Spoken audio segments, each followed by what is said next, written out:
नमस्कार दोस्तों, स्वागत है आपका मोटिवेशन राकेश के YouTube चैनल पर। मेरे सभी प्यारे दोस्तों को जय श्री कृष्णा। अकबर बीरबल की कहानी, बादशाह का सपना। चतुराई और बुद्धि के सही इस्तेमाल के लिए बीरबल के किस्से खूब मशहूर हैं। बादशाह अकबर के ऊपर आई मुसीबतों को बीरबल हमेशा चुटकियों में सुलझा देते थे। सिर्फ असल जिंदगी की परेशानी ही नहीं, बल्कि बादशाह के सपनों की गुत्थियों का जवाब भी बीरबल के पास होता था। ऐसा ही एक किस्सा है बादशाह के अजीब सपने का। आइए आपको सुनाते हैं पूरी कहानी।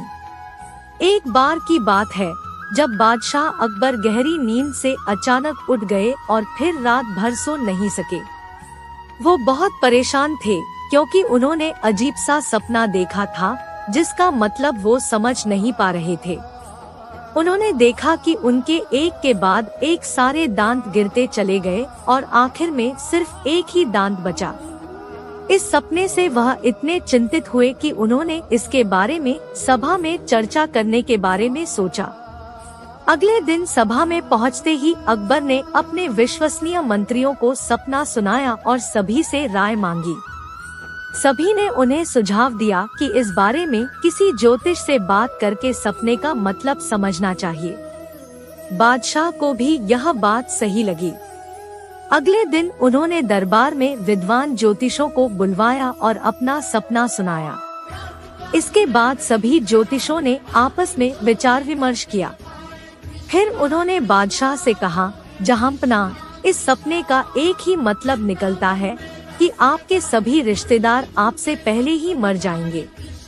ज्योतिषों की यह बात सुनकर अकबर को बहुत गुस्सा आया और उन्होंने सभी ज्योतिषों को दरबार से जाने का आदेश दिया।